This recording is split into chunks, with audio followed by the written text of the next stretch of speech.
श्री शिवाय नमस्तुभ्यम। हर हर महादेव। दोस्तों, आप सभी लोग जानते हैं कि 11 जुलाई 2024 को पड़ रही है गुरुवार षष्ठी तिथि। दोस्तों, यह जो गुरुवार षष्ठी है आषाढ़ महीने में पड़ने वाली सबसे बड़ी गुरुवार षष्ठी है, क्योंकि यह गुप्त नवरात्रि के दिनों में पड़ रही है, जिसका बहुत ही बड़ा और विशेष महत्व होता है। और ऐसा दिन पूरे साल में सिर्फ एक ही बार आता है। और दोस्तों, आप सभी लोग जानते हो कि गुरुवार षष्ठी का अगर सबसे बड़ा कोई उपाय है तो वो एक छुटकी हल्दी वाला उपाय है। तो दोस्तों, इस गुरुवार की षष्ठी तिथि के दिन आप लोगों को इस एक छुटकी हल्दी वाले उपाय को जरूर करना है। बहुत सारे लोग होंगे जिन लोगों ने इस उपाय को ना किया हो, मतलब पूरा महीना निकल गया आषाढ़ महीने का, उन्होंने किसी भी दिन इस हल्दी वाले उपाय को ना किया हो। पर दोस्तों, आपके पास एक आखिरी मौका बचा हुआ है, जो कि 11 जुलाई के दिन। तो इस दिन आप लोगों को इस वाले उपाय को जरूर कर लेना है। भले ही आपने पूरे महीने भर इस उपाय को ना किया हो, पर अगर आपने इस आषाढ़ महीने के गुरुवार षष्ठी तिथि के दिन अगर इस वाले उपाय को कर लिया, तो आपको इस उपाय को करने का वह फल मिलेगा जिसकी आपने कभी कल्पना भी नहीं करी होगी। इसीलिए आप लोग इस वाले उपाय को एक बार जरूर कर लेना, ताकि आप लोगों के हाथ से यह मौका ना जा सके और आपको इस उपाय को करने का फल मिल सके। दोस्तों, ये उपाय पंडित जी ने अपनी अभी की ही शिव महापुराण की कथा में बताया है, जिस उपाय को आज हम आपको बहुत अच्छे से समझाने वाले हैं। इस वीडियो को देखने के बाद इस उपाय को समझने के लिए आपको कोई और वीडियो को देखने की जरूरत नहीं पड़ेगी। तो चलिए दोस्तों, उपाय को शुरू करते हैं। देखिए, यह इस आषाढ़ महीने के गुरुवार षष्ठी गुप्त नवरात्रि के दिन यह इतना खास होता है, इतना महत्वपूर्ण होता है। देखा है कभी कभी बड़े बड़े पूजा पाठ अनुष्ठान से जो मनोकामना पूर्ण नहीं होते, वह आषाढ़ महीने के दिन एक छोटे से उपाय करने से ही आपकी मनोकामना पूर्ण हो जाती है। और बहुत सारे लोगों ने इस उपाय को किया भी है और उनको इस उपाय को करने का फल भी जरूर मिला है। अगर आप लोग भी इस उपाय को करना चाहते हैं तो आप इस उपाय को पहले अच्छे से समझ लेना, सुन लेना, उसके बाद करना। आपको इस उपाय का फल जरूर मिलेगा। और इस उपाय को कर लेने से आपके घर में चाहे किसी भी प्रकार की दुख और समस्या क्यों ना चल रही हो, आपको उसका कारण भी नहीं पता है कि भाई यह समस्या किस कारण से चल रही है। उसका कुछ भी कारण हो सकता है, जैसे पितृदोष हो सकता है या किसी भी तरह का मंगल दोष भी हो सकता है। तो इस दिन आप लोगों को यह वाला उपाय कर लेना है। यह एक ऐसा उपाय है जिस उपाय को अगर किसी विशेष दिन पर किया जाए तो भाई उस विशेष दिन का जो है वह तो हमें मिलता ही मिलता है, पर हमने उस दिन पर इस उपाय को किया है तो हमें उससे भी बड़ा फल मिलता है। और फल बहुत जल्दी मिलता है, क्योंकि आप इस उपाय को बहुत ही बड़े और विशेष दिन पर कर रहे हो। तो चलिए अब उपाय के बारे में बात करते हैं। लेकिन उससे पहले आप लोगों को यह जानना आवश्यक है कि आखिर यह उपाय किस समय करना है, किसको करना है और कैसे करना है। तो चलिए हम आगे आपको वीडियो में एक एक करके बता देते हैं। लेकिन उससे पहले अगर आप लोग हमारे चैनल पर नए हैं तो हमारे चैनल को सब्सक्राइब कर लेना और इस वीडियो को लाइक करके कमेंट बॉक्स में श्री शिवाय नमतु ओम नम शिवाय जरूर टाइप कर देना। तो दोस्तों, इस हल्दी वाले उपाय को हमें इस गुरुवार षष्ठी के दिन कैसे करना है, किसको करना है, किस समय करना है और कहां पर करना है, ये सारे सवालों के जवाब आपको इस वीडियो में मिल जाएंगे। और जो ये वीडियो देखेगा भाई, उसको एक छुटकी हल्दी वाला उपाय जरूर करना चाहिए, क्योंकि इस दिन हल्दी का भी बहुत ही बड़ा और विशेष महत्व होता है। और जब बात आ जाए हल्दी के उपाय की, तो यह सोने सुहागा वाली बात हो जाती है और यह एक बहुत ही बड़ा उपाय हो जाता है इस गुरुवार षष्ठी गुप्त नवरात्रि का।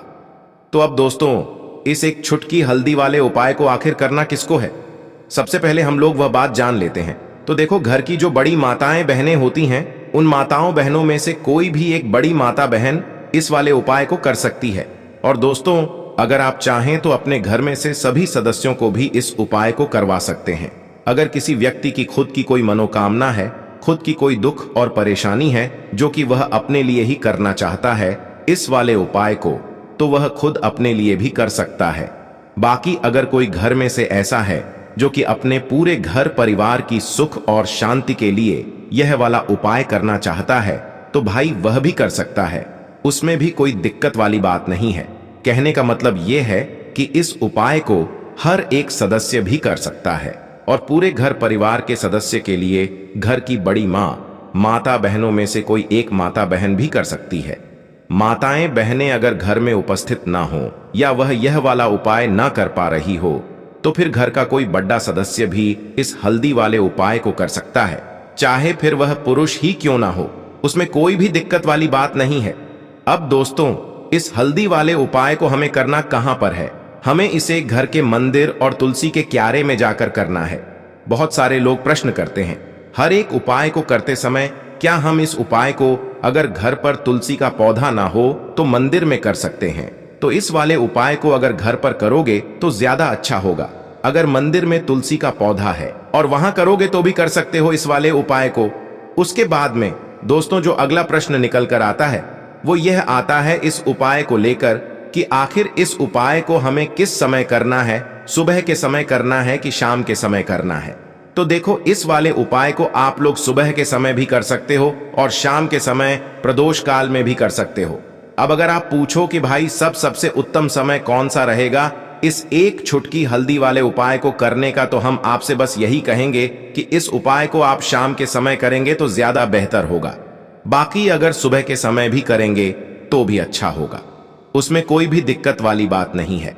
तो अब दोस्तों जो अगली सबसे बड़ी और महत्वपूर्ण बात आती है वह यह आती है कि सुबह अगर हम उपाय को करेंगे तो हमें कितने बजे से लेकर कितने बजे तक के बीच में करना है, और शाम के समय प्रदोष काल में करेंगे तो हमें कितने बजे से लेकर कितने बजे के बीच में करना है। तो देखो, सुबह जितनी जल्दी हो सके आप उपाय को करने की कोशिश करना।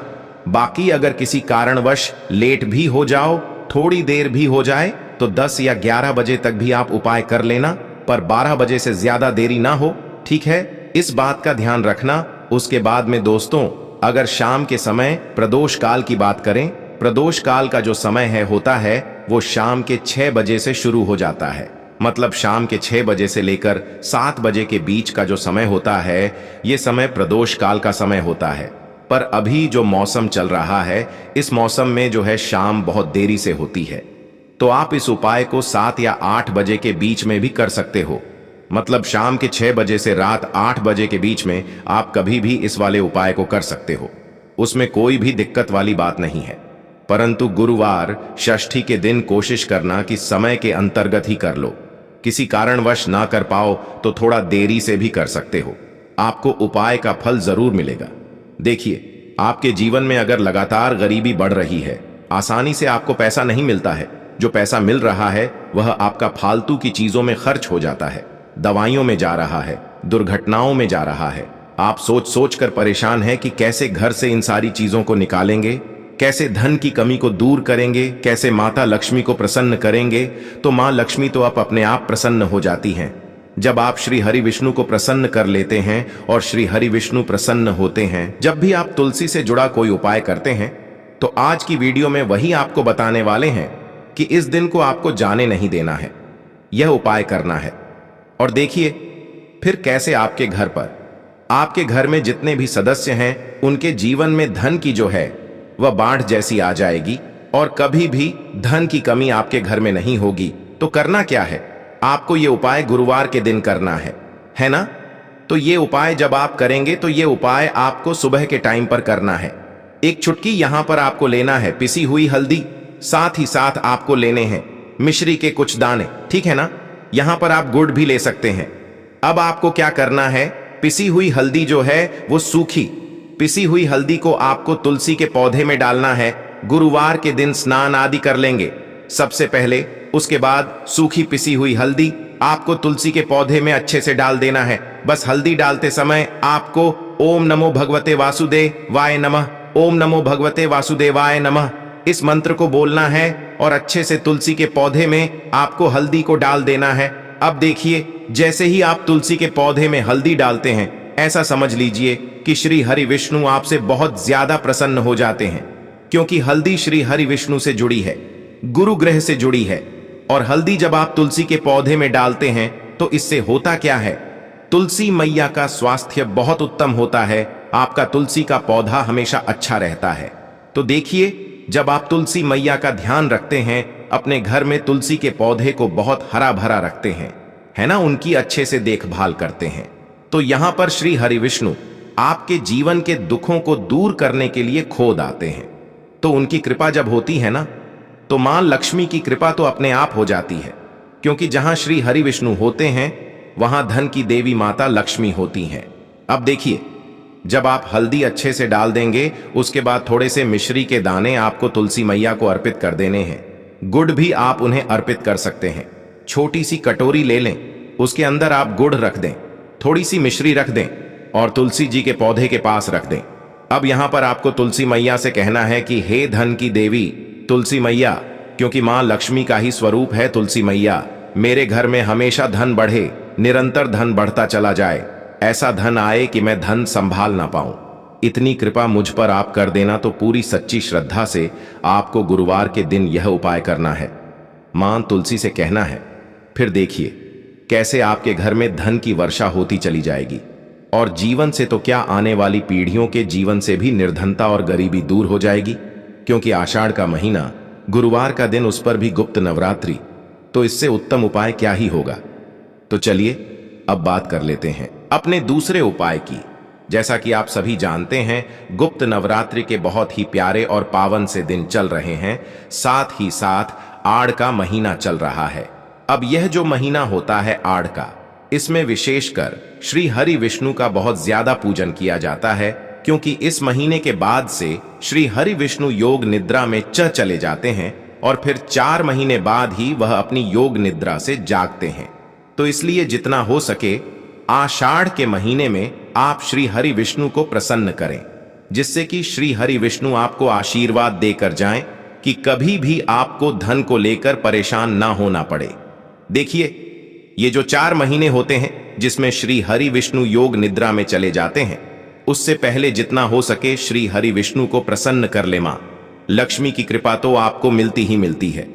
अब देखिए, दूसरा उपाय जो आपको बताने जा रहे हैं, यह उपाय श्री हरि विष्णु से जुड़ा है, और इस उपाय को करने से आपकी तिजोरी हमेशा धन से भरी रहेगी और हमेशा श्री हरि विष्णु का आशीर्वाद आपके साथ रहेगा।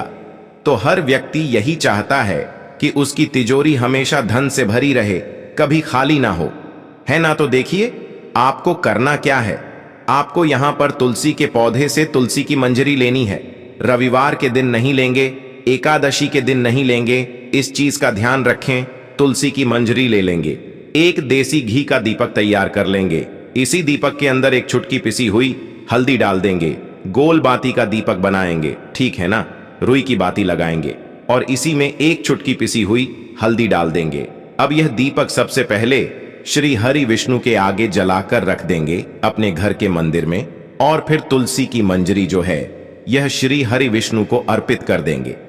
श्री हरि विष्णु से कहेंगे कि हे श्री हरि विष्णु, मेरे धन की रक्षा करना, मेरे धन को बढ़ाना और मेरे धन को किसी की नजर ना लगे और मेरे जीवन से निर्धनता, कर्ज जैसी समस्याएं हमेशा के लिए दूर हो जाएं। तो देखिए, श्री हरि विष्णु से प्रार्थना करने के बाद आपको क्या करना है, अगले दिन, ठीक है ना, गुरुवार के अगले दिन यानी शुक्रवार के दिन तुलसी की मंजरी को उठाना है। एक छोटा सा लाल या पीले रंग का कपड़ा आप ले लें, सफेद कपड़ा भी आप ले सकते हैं, उसके अंदर तुलसी की मंजरी रखनी है, छोटी सी पोटली बना लेनी है और इसे अपनी तिजोरी में आपको रख देना है। ऐसा समझ लीजिए कि श्री हरि विष्णु का ऐसा आशीर्वाद इसमें होगा कि कभी भी आपकी तिजोरी धन से खाली नहीं होगी।